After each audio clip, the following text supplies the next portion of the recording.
तो हाय दोस्तों, स्वागत है आपका अपने प्लेटफॉर्म वैष्णव एकेडमी पर। तो दोस्तों, कल हमने एसएससी जीडी सामान्य हिंदी का प्रैक्टिस सेट 4 किया था। आज हम एसएससी जीडी सामान्य हिंदी का प्रैक्टिस सेट 5 करेंगे। तो अगर आप भी एसएससी जीडी की तैयारी कर रहे हैं तो हमारे प्रैक्टिस सेट से जुड़िए, क्योंकि हम इस प्रैक्टिस सेट में ऐसे प्रश्नों को डालते हैं जो एग्ज़ाम में पूछे गए हैं या पूछे जा सकते हैं। तो अगर आप डेली प्रैक्टिस सेट में जुड़ेंगे तो आप 100% हिंदी में 20 क्वेश्चंस में आउट ऑफ 20 क्वेश्चन पूरा कर सकते हैं। तो आप डेली जुड़िए। तो दोस्तों, चलिए शुरू करते हैं। क्वेश्चन पहला है, निम्नलिखित प्रश्न में 4 विकल्पों में से उस विकल्प का चयन करें जो दिए गए कोष्ठक के पर्यायवाची शब्द का सही रूप है। आज भी गाँव में लोगों के घरों में खूंटी डैश बनी हुई दिखाई देती है। तो खूंटी का आपको बताना है पर्यायवाची क्या होता है। तो खूंटी का पर्यायवाची होता है दोस्तों मेख। खूंटी का पर्यायवाची होता है मेख। करेक्ट ऑप्शन होगा बी। करेक्ट ऑप्शन होगा बी। खूंटी का होता है मेख। नेक्स्ट क्वेश्चन है अगला क्वेश्चन है, निम्नलिखित प्रश्न में 4 विकल्पों में से उस विकल्प का चयन कीजिए जो दिए गए कोष्ठक में शब्द के तत्सम रूप का सही विकल्प है। जो दिए गए कोष्ठक में शब्द के तत्सम रूप का सही विकल्प चुनना है। तो क्वेश्चन है, रोज़ सुबह सवेरे जल्दी उठ डैश जाना सेहत के लिए लाभदायक होता है। तो उठ का आपको बताना है तत्सम क्या होता है। तो उठ का तत्सम होता है उत्तिष्ठ। उठ का तत्सम होता है उत्तिष्ठ। करेक्ट ऑप्शन होगा सी। अगला क्वेश्चन है अगला क्वेश्चन है, निम्नलिखित प्रश्न में 4 विकल्प दिए गए हैं, उस विकल्प का चयन कीजिए जो दिए गए शब्द का विलोम का सही रूप है।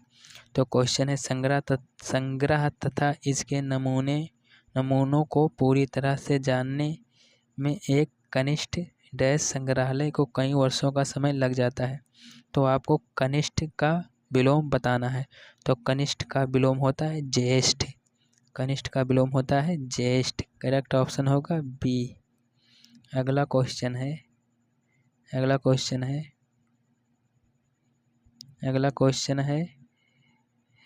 दिए गए वाक्य में रेखांकित शब्द के लिए सही वर्तनी ज्ञात कीजिए। तो क्वेश्चन है, उनके शासन में दंगे हुए थे। उनके शासन में दंगे हुए थे। तो शासन को आप बताना है कि शासन सही है, इसका सही रूप बताना है। तो ये दोस्तों जो शासन दिया है ये गलत है। शासन का सही रूप ऑप्शन डी में है। शासन का सही रूप है ऑप्शन डी। अगला क्वेश्चन है,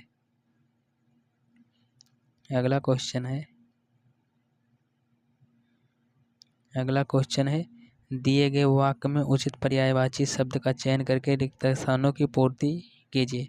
डैश संकट आते ही कमजोर सबसे पहले भागता है। तो संकट का पर्यायवाची क्या होता है। तो संकट का पर्यायवाची होता है विपत्ति। संकट का पर्यायवाची है विपत्ति। करेक्ट ऑप्शन है बी। अगला क्वेश्चन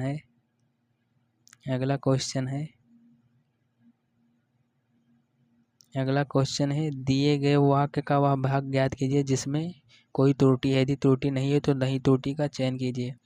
क्वेश्चन है, इस कार्य के विघ्न बनकर तुम आए हो। तो इस कार्य के विघ्न बनकर तुम आए हो ये नहीं होगा। करेक्ट होगा इस कार्य में विघ्न बनकर तुम आए हो। तो के विघ्न बनकर गलत है। के विघ्न बनकर गलत है, जो कि ऑप्शन डी में दिया है। अगला क्वेश्चन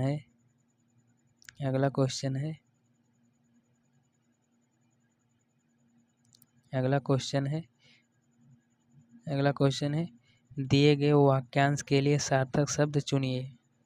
तो वाक्यांश से किसी बात को जानने की इच्छा को कहते हैं जिज्ञासा। करेक्ट ऑप्शन है डी। अगला क्वेश्चन है,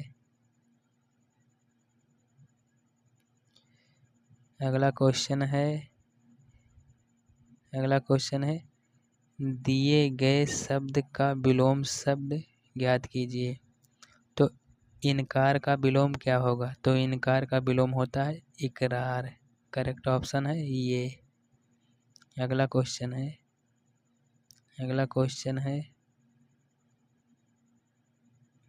अगला क्वेश्चन है, दिए गए रेखांकित शब्द का विलोम ज्ञात कीजिए। रिक्त स्थानों की पूर्ति कीजिए। तो रिक्त का विलोम क्या होगा? तो रिक्त का विलोम होगा पूर्ण। रिक्त का विलोम होगा पूर्ण। तो आपका करेक्ट ऑप्शन होगा दोस्तों पूर्ण। करेक्ट ऑप्शन है बी। अगला क्वेश्चन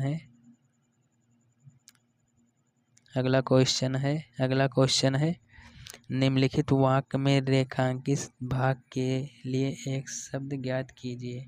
तो शब्द है, हमारे देश ने दाल विदेश से खरीदी। तो विदेश से दाल खरीदने को हम कहते हैं, विदेश से दाल खरीदने को हम कहते हैं आयात। करेक्ट ऑप्शन है डी। विदेश से कोई चीज़ खरीदते हैं तो हम उसे आयात कहते हैं। नेक्स्ट क्वेश्चन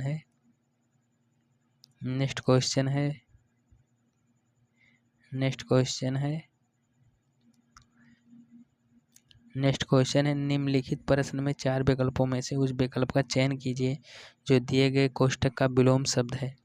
तो क्वेश्चन है, हाल ही में आपके बारे में एक निर्विवाद डैश घटना का पता चला। तो निर्विवाद का विलोम क्या होगा? तो निर्विवाद का विलोम होगा विवादास्पद। निर्विवाद का विलोम होगा विवादास्पद। करेक्ट ऑप्शन है ये। अगला क्वेश्चन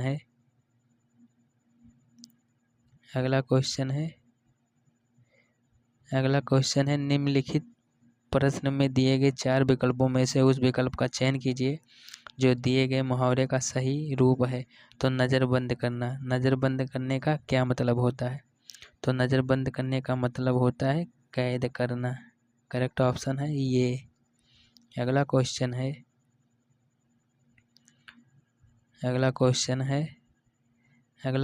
निम्नलिखित वाक्य में रेखांकित भाग के लिए सार्थक शब्द ज्ञात कीजिए। यह कंपनी विदेश में सामान बेचने का काम करती है। तो विदेश में सामान बेचने को कहते हैं निर्यात। करेक्ट ऑप्शन है सी। अगला क्वेश्चन है दिए गए वाक्य में रेखांकित शब्द के लिए सही शब्द चुनिए। कोई भी आदमी की हालत ठीक नहीं है। तो कोई भी आदमी गलत है। इसका सही रूप होगा किसी भी आदमी की हालत ठीक नहीं है। इसका करेक्ट रूप होगा किसी भी आदमी की हालत ठीक नहीं है। करेक्ट ऑप्शन है बी। नेक्स्ट क्वेश्चन है दिए गए शब्द का पर्यायवाची ज्ञात कीजिए। फूल का पर्यायवाची क्या होगा? तो फूल का पर्यायवाची होता है दोस्तों कुसुम और पुष्प। फूल का पर्यायवाची होता है कुसुम पुष्प। तो करेक्ट ऑप्शन होगा डी पुष्प। नेक्स्ट क्वेश्चन है दोस्तों, ये टोटल क्वेश्चन समाप्त हो गया है। ये 15 क्वेश्चन थे। टोटल 20 क्वेश्चन आते हैं जिसमें से 5 क्वेश्चन पैराग्राफ के होते हैं।